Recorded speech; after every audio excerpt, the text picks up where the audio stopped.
नमस्ते दोस्तों, कैसे हैं आप सभी। स्वागत है आप सभी का इस वीडियो में। आज हम जानेंगे आईटीआई के बारे में। देखिए दोस्तों, आईटीआई करने की सोच रहे हो तो आईटीआई क्या है, एलिजिबिलिटी कंडीशंस मतलब कि कौन कर सकता है, क्या योग्यता चाहिए होती है, इसमें कौन कौन से ट्रेड्स होते हैं, ये कोर्सेज कितने साल के होते हैं, फीस कितनी लगती है, सैलरी और स्कोप, सब कुछ आपको पता होना चाहिए तभी कोई कोर्स करना चाहिए। चाहे आप कोई भी कोर्स करने जा रहे हो, प्रॉपर जब तक जानकारी ना मिले तब तक एडमिशन के बारे में सोचो ही मत। ठीक है, प्रॉपर जानकारी ले लो, उसके बाद सोचो कि ये कोर्स हमें करना है या नहीं करना है। क्योंकि करने देखिए, कोर्स में एडमिशन ले लिया उसके बाद क्या होता है, फीस तो उतनी मिलती नहीं है, जो गया तो गया। इसलिए करने से पहले सोचना चाहिए कि हमें एक कोर्स करना है या फिर नहीं। ठीक है, तो पूरी जानकारी लेने के बाद आप निर्णय लीजिए कि ये कोर्स हमारे लिए सही है या फिर नहीं। तो आइए जानते हैं आईटीआई के बारे में। देखिए, आईटीआई इसका फुल फॉर्म होता है इंडस्ट्रियल ट्रेनिंग इंस्टीट्यूट। ये कौन से इंस्टीट्यूट हैं, ये ट्रेनिंग वाले हैं। स्पेशली यहाँ पर आपको स्किल बेस्ड ट्रेनिंग दी जाती है, आपको काम सिखाया जाता है। जैसे कि जो कंपनी है, जो इंडस्ट्री है, उसमें काम कैसे किया जाता है वो यहाँ पर आपको प्रैक्टिकली सिखाया जाएगा। मेन काम रहता है प्रोफेशनल नॉलेज पर। ठीक है, कौन सा नॉलेज, प्रैक्टिकल नॉलेज। यहाँ पर ज़्यादा स्टडी नहीं, यहाँ पर प्रैक्टिकल ट्रेनिंग आपको दी जाती है। जैसे कि वेल्डर, जो वेल्डर ट्रेड है, इसमें आपको वेल्डिंग सिखाई जाती है, कितने प्रकार की होती है और कैसे की जाती है, वो सारी चीज़ें यहाँ पर सिखाई जाती है। इसी तरीके से इलेक्ट्रीशियन, फिटर, ठीक है, मैकेनिक, कई सारी ट्रेड्स होती है। तो ट्रेड का काम आपको यहाँ पर सिखाया जाता है।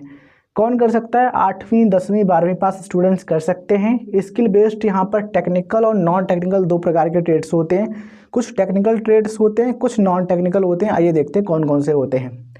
तो देखिए, टेक्निकल ट्रेड्स की लिस्ट देख पा रहे होगे, electrician, fitter, welder, mechanic, RAC, ये होते हैं टेक्निकल, ये पॉपुलर ट्रेड्स हैं।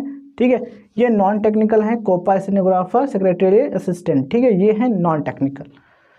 एलिजिबिलिटी की बात करें दोस्तों, तो कुछ जो ट्रेड्स हैं उनके लिए कक्षा 8 वाले भी अप्लाई कर सकते हैं। मतलब कक्षा 8 पास हो तो अप्लाई कर सकते हो, 8th क्लास वाले। ठीक है, अधिकतर जो ट्रेड्स हैं उनके लिए 10th पास होना ज़रूरी है। मतलब कि भाई आप कक्षा 10 पास कर चुके हो, हाई स्कूल कर चुके हो, इंटरमीडिएट कर चुके हो। ठीक है, तो केवल हाई स्कूल वाले जो हैं वो अधिकतर जो ट्रेड्स हैं उनके लिए अप्लाई कर सकते हैं। कुछ जो ट्रेड्स हैं उनके लिए 12th पास होना ज़रूरी है, लेकिन अधिकतर जो ट्रेड्स हैं उनके लिए कम से कम 10th पास वाले जो स्टूडेंट्स हैं वो कर सकते हैं। ठीक है, ये एलिजिबिलिटी है।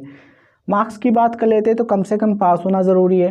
ठीक है, या फिर कई ट्रेड्स हैं जहाँ पर कम से कम 35% या फिर उससे ज़्यादा नंबर होने चाहिए। देखिए, जहाँ पर मेरिट के बेस पर सिलेक्शन होता है वहाँ पर क्या चाहिए, ज़्यादा नंबर होने चाहिए। क्योंकि जहाँ पर मेरिट के बेस पर हो रहा है वहाँ पर मेन क्राइटेरिया क्या है, मार्क्स का है। तो अगर आपके मार्क्स ज़्यादा हैं तो एडमिशन मिलेगा, नहीं है तो नहीं मिलेगा। ठीक है, जहाँ एंट्रेंस एग्ज़ाम होता है तो वहाँ पर एंट्रेंस एग्ज़ाम में कैसा स्कोर रहता है उसकी बेस पर एडमिशन होता है। ठीक है, ये चीज़ें वेरी करती हैं। तो ये जो नियम है ना, ये ट्रेड के हिसाब से अलग अलग हो सकता है, और जो स्टेट है वहाँ का जो नियम है वो भी वेरी कर सकता है। तो अलग अलग स्टेट्स का जो प्रोसेस है वो अलग अलग हो सकता है। देखिए, प्रवेश प्रक्रिया देख लेते हैं कि एडमिशन कैसे होता है। तो सबसे पहले ऑनलाइन रजिस्ट्रेशन होता है, मेरिट लिस्ट तैयार होती है, काउंसलिंग का प्रोसेस होता है, डॉक्यूमेंट वेरिफिकेशन होता है, फिर आपको सीट मिलती है कि आपको ये आईटीआई मिल गया है। वहाँ पर जाकर के आपको एडमिशन जो प्रोसेस है वो करवाना है और पढ़ाई स्टार्ट करनी है। मतलब जो ट्रेनिंग है वो आपको स्टार्ट करनी है।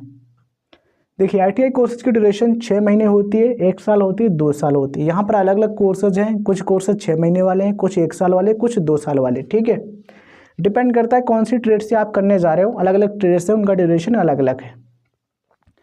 देखिए, गवर्नमेंट आईटीआई और प्राइवेट आईटीआई में क्या डिफरेंस है आइए देखते हैं। देखिए, फीस का सबसे ज़्यादा अंतर होता है। गवर्नमेंट आईटीआई की जो फीस है वो 1,000 रुपये से लेकर के 10,000 रुपये पर ईयर तक को होती है, और प्राइवेट आईटीआई की 5,000 रुपये से लेकर के 50,000 रुपये पर कोर्स तक की फीस होती है। ठीक है, या फिर पर ईयर तक की फीस होती है। डिपेंड करता है कौन सा कोर्स आप करने जा रहे हो। इसमें हॉस्टल, एग्ज़ाम और यूनिफॉर्म चार्जेस जो है ना वो एक्स्ट्रा लगते हैं। ये फीस हमने आपको बताई है। चलिए बात कर लेते हैं प्राइवेट आईटीआई के बारे में डिटेल से। तो देखिए, जो प्राइवेट आईटीआई होती हैं वहाँ पर फीस ज़्यादा होती है, सबसे पहली कंडीशन। लेकिन फ़ायदा क्या है, मॉडर्न लैब्स होती हैं, यहाँ पर सीखने को ज़्यादा मिलता है। ठीक है, गवर्नमेंट में भी हो सकता है, डिपेंड करता है कौन सी आईटीआई है। इसके अलावा कोर्स एंड जो इंस्टीट्यूट्स हैं वो अलग अलग प्रकार की सुविधाएँ देते हैं। मतलब कहीं पर ज़्यादा सुविधाएँ हैं, कहीं पर कम है, उस हिसाब से फीस कम ज़्यादा हो सकती है। दोस्तों, पॉपुलर ट्रेड्स की बात करें तो इलेक्ट्रीशियन जो कि 2 साल का कोर्स है, मतलब ये जो कोर्स है 2 साल में कंप्लीट होता है। फिटर ये भी 2 साल का है, वेल्डर 1 साल का है। ठीक है, कोपा 1 साल का, मैकेनिक, आरएसी। ठीक है, तो ये जो कोर्सेज हैं अलग अलग ड्यूरेशन के, कुछ 2 साल वाले, कुछ 1 साल वाले, कुछ कोर्सेज जो हैं वो 6 महीने वाले भी होते हैं। तो जो पॉपुलर हैं वो हमने आपको बता दिया, जैसे कि electrician, fitter, welder, COPA, mechanic, या RAC, ये होते हैं पॉपुलर। ठीक है, चलिए देख लेते हैं करियर के बारे में कि आफ्टर ITI क्या क्या जॉब अपॉर्चुनिटीज़ हैं वो आपको मिलती हैं।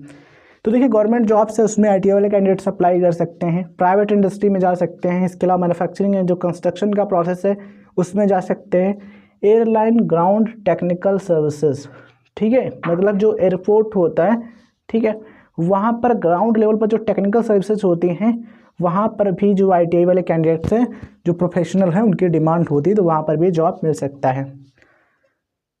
अब बात करते हैं दोस्तों ITI के बाद अप्रेंटिसशिप की। तो बहुत से स्टूडेंट्स हैं ITI के बाद अप्रेंटिसशिप करते हैं, इसमें भी काफ़ी सीखने को मिलता है और इसके दौरान आपको मंथली स्टाइपेंड मिलता है। स्टाइपेंड देखिए एक प्रकार का क्या होता है, खर्चा चलाने के लिए समझो, खर्चा पानी दिया जाता है। ठीक है, ये मंथली स्टाइपेंड होता है, ये प्योर इसको सैलरी नहीं कह सकते हैं, मतलब कि जब आप सीख रहे हो, प्रैक्टिकल कर रहे हो, काम कर रहे हो, ठीक है, उस टाइम आपको कुछ जो रुपए दिए जाते हैं वो लगभग 6800 रुपये से लेकर के 12300 रुपये तक होते हैं पर मंथ के। डिपेंड करता है किस कंपनी के अंतर्गत आप इंटर्नशिप जो है या फिर कहें अप्रेंटिसशिप आप कर रहे हो।